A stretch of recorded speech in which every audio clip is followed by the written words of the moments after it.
This is a 16-gallon tank, so I added 6.4 ounces of fuel stabilizer.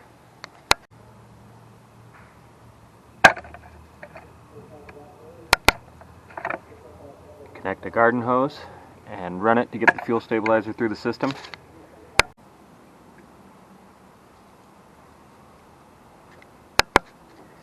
You never want to have the water running before the engine is running, so you want to start the engine and then turn on the water, and then you're going to shut off the water and then shut off the engine.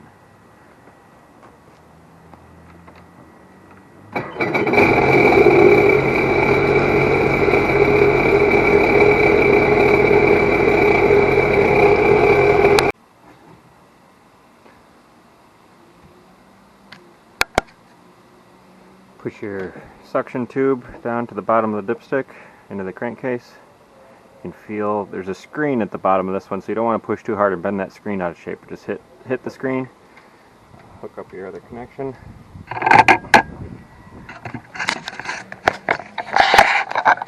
I just use a manual pump to create suction.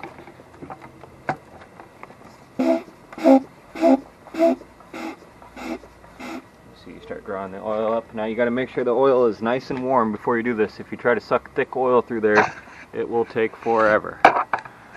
Right now we're sucking out the oil, so we're going to suck this out until it goes dry. And then you're going to pull this out of the dipstick hole.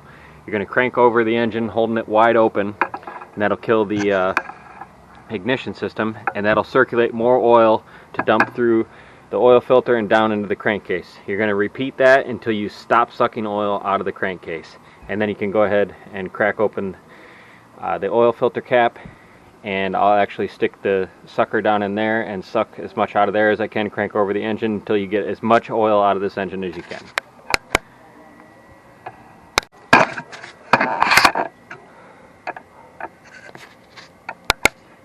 So this is where it initially stopped sucking out of the crankcase. You can see we pulled about 3 quarts out of this. Now as we crank this engine over, we should be able to get close to another quart. If you're not getting 4 quarts out of this engine, you're not getting all the oil out. So now we'll go through the crank over procedure.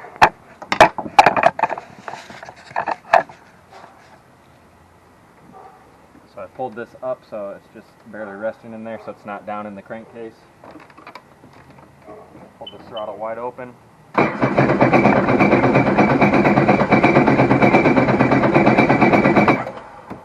That's going to push all that oil through the system back down to the bottom of the crankcase. And we're pulling oil again.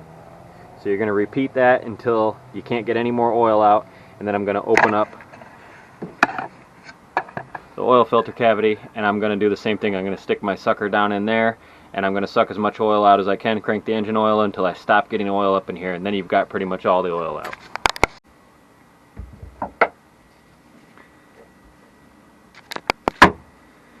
So these oil caps are on here pretty tight with the O-rings. They seal up really well, so I'll show you what I use. I use a radiator pick, just a hose pick, and I stick that in the hole and use that to get leverage and just rock it from side to side. And that does a really good job of breaking those O-rings loose without doing any damage. Like by trying to use a flat blade screwdriver or something along this edge, you're going to do a lot of damage like that. Just work this back and forth until it finally pops off. Get that up and out of the way. Now you can pull this oil filter out of here. Give it just a second to drain off.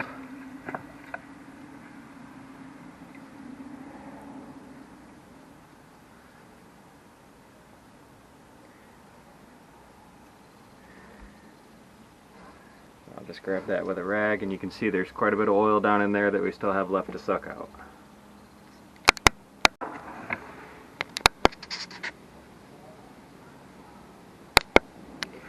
After I suck that out, I will just take a rag and I stick it, plug the top of this, and I'll repeat that procedure where I crank over the engine with the throttle wide open, and that'll fill up that cup just a little bit more to get that last little bit of oil out of the engine.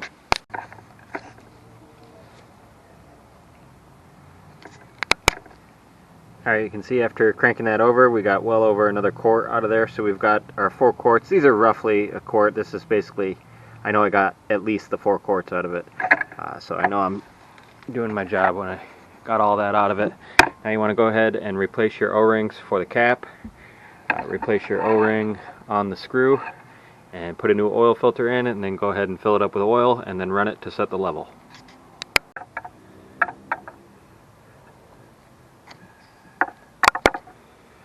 Alright, so on this one you want to bring it up to operating temperature, running it on the hose, and then check your oil level. You let it idle for 30 seconds at operating temperature, shut it off, then check your oil level. This one does have a port for throttle body lubrication and fogging the engine. Now you don't really need to fog the engine on a 4-stroke. It doesn't hurt, but it will tend to foul out spark plugs, and these Rotex engines are easy to fall out spark plugs. So I'm just going to hit it with just a little bit of lube to make sure I get some in the throttle body while I'm running it to set this oil level. And then I'll pretty much be done, other than changing the spark plugs right when I'm completely done running it. And then I'm going to go ahead and I've got I'll show you when I do it, but I'll pull off this garden hose and I'll hook up an air line to this, and I'll actually blow air through the whole cooling system to push out any water. Now, if this was supercharged, you need to add antifreeze to the intercooler. Since this is just a naturally aspirated engine, all you have to do is run that air pressure through the cooling system, blow out all the water, and you're good to go. You don't need antifreeze for this particular model. But again, if it's supercharged, you have to put antifreeze in that intercooler or you will crack it.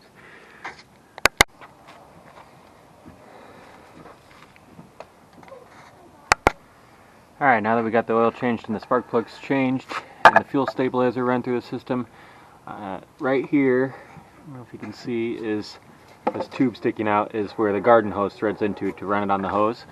So I'm just going to take this adapter. It's got a garden hose fitting on the end of it and an air line on the other end of it. I'm going to thread that in, and then I'm going to run shot pressure through this to blow all the water out of the cooling system.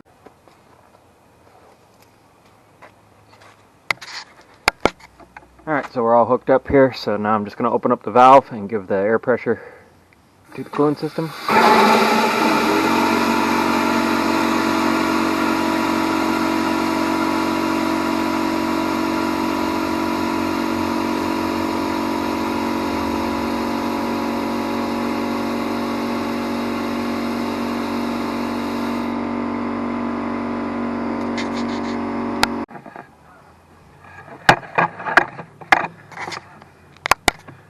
Alright, now all that's left is to silicone spray this whole engine bay. This helps protect all the plastic and rubber, keep everything from dry rotting. So we'll just coat everything down here.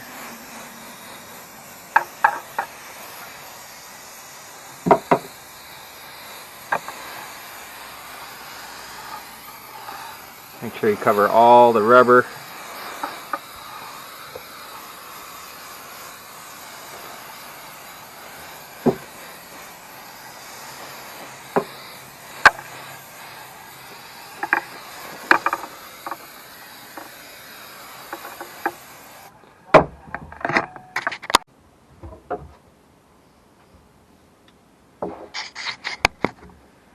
And the last thing is to disconnect the battery.